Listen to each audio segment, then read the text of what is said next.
ہم اور آپ میلاد مصطفیٰ میں بیٹھے ہیں، اور میلاد مصطفیٰ میں بیٹھنے کے بعد ہمارا رویہ کیسے ہونا چاہیے، ہمارا طریقہ کیسے ہونا چاہیے؟ اس لیے کیا خوشی سے ہم پاگل ہو چکے ہیں، لیکن یہی خوشی ایک دن جہنم کی طرف پہنچتا ہو لگتے جائے گا۔ اس لیے کہ اللہ کا رسول نے فرمایا ہے کہ شادی میری سنت ہے، نکاح میری سنت ہے، اور جب نکاح میری سنت ہے اور نکاح ادا کرنے والا میرا پیارا ہونا چاہیے۔ لیکن اللہ تبارک تعالیٰ جب قرآن مقدس کو اس طریقے سے بنایا، قرآن مقدس کے اندر رب تعالیٰ نے یہ اچھی طریقے سے بیان کیا ہے، لیکن اس اچھی طریقے سے بیان کرنے کے بعد آج ہمیں اور آپ کو اس چیز کو سوچنا پڑے گا کہ آج ہم اور آپ اس دین سے دور ہو چکے ہیں، اسلام سے دور ہو چکے ہیں۔ اگر اسلام سے دور نہ ہوتے تو آج ہمارے اور آپ کے اندر اسلام کی باتیں ہوتی، اگر اسلام سے دور نہیں ہوتے تو اسلام کے قانونوں اور اسلام کی ان باتوں کو یاد ہونا پڑتا، لیکن آج اپنی خوشی میں سارا چیز کو برباد کر دیا ہے۔ لیکن اللہ تبارک تعالیٰ ہمیں اور آپ کو انسان دے کر بھیجا ہے، انسان بنا کر بھیجا ہے، تو انسان بنانے کے ساتھ ساتھ ایک سچا اور پکا امتی ہونے کی کوشش کیا جائے۔ لیکن اساتذہ محترم، آج ہمیں اور آپ کو سوچنا پڑے گا کہ ہم اپنی زندگی میں ایک خوشی کو پانے کے لیے کتنے سارے کام غلط کر بیٹھتے ہیں، لیکن اللہ اکبر، آج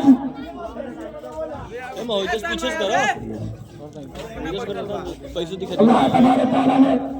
یہ خوشی کا جو آج گھر پہ چراغ جلی ہے، انشاءاللہ صبح قیامت تک یہ خوشی چمکتا ہے، چمکتا ہوگا۔ اس لیے کہ آج کسی دنیا دار کے اوپر یہ موت نہیں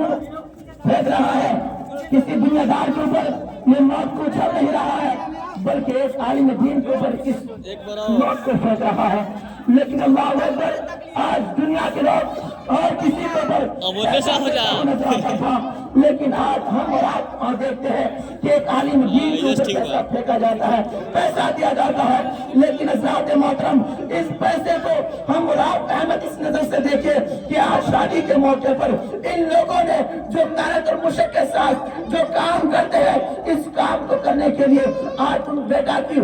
بیٹا کو شرح باندھنے کے لیے، اس بیٹا کے سر پہ سرا سجانے کے لیے یہ سارا کام کیا جاتا ہے۔ لیکن حضرات محترم، جب سارا کام کیا جاتا ہے تو سارا کام کرنے کے ساتھ ساتھ ہمیں اور آپ کو سوچنا پڑے گا کہ ان سب کام ایک جگہ پہ ہے،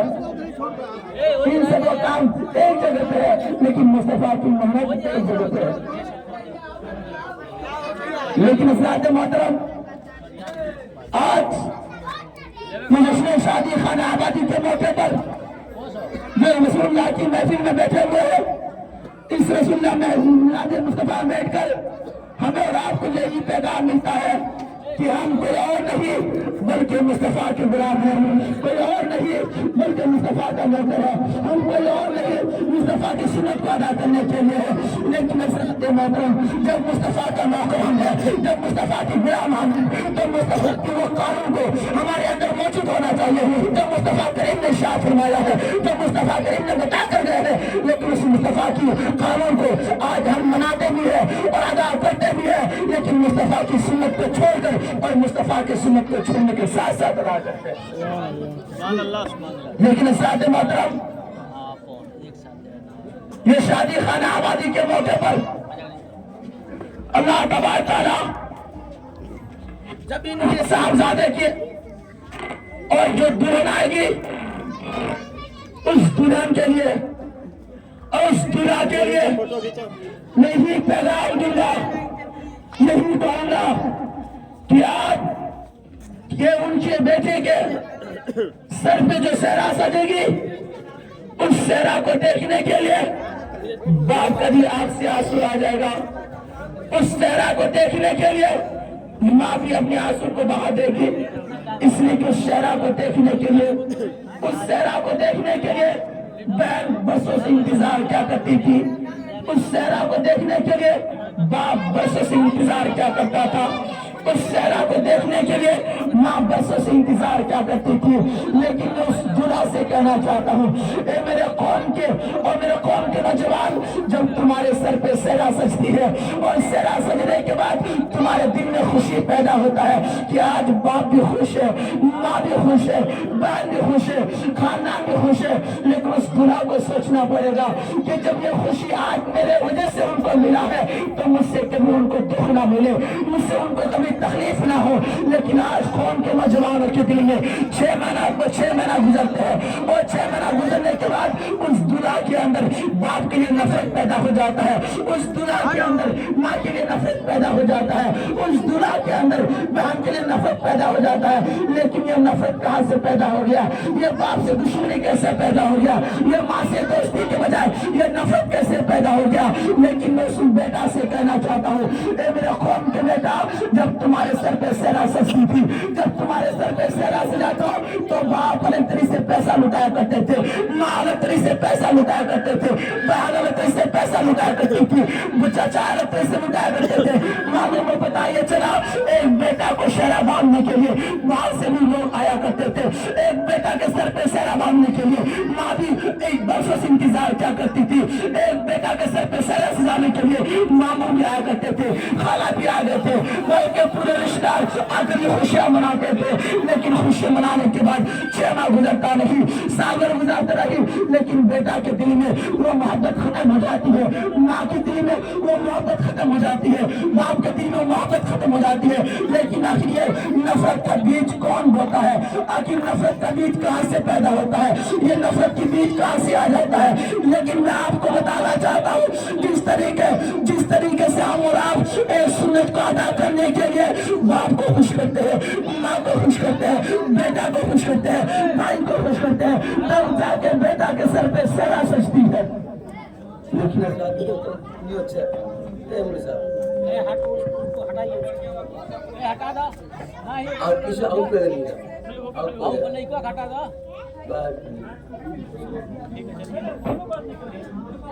اس لیے شاعر نے کہا ہے،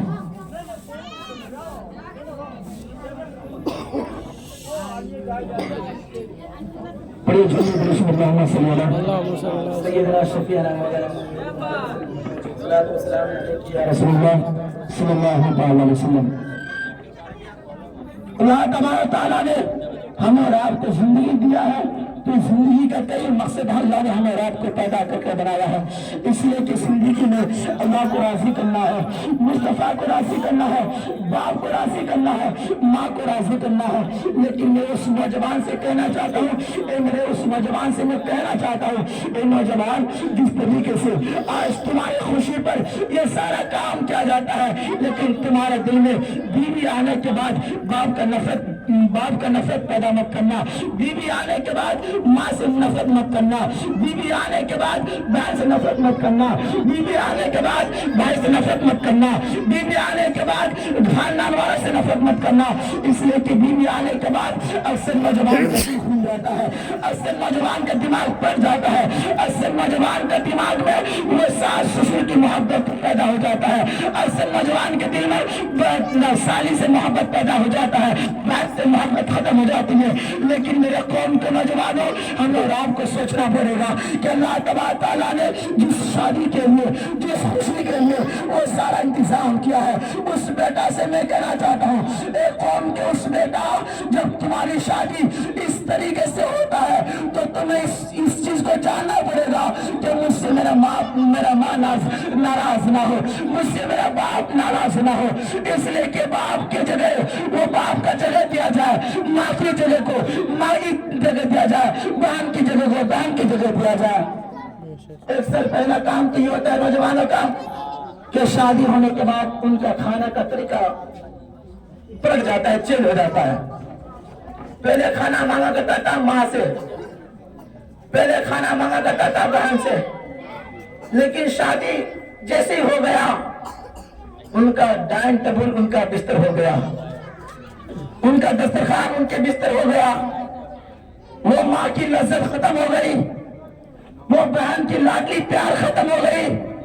اللہ اکبر،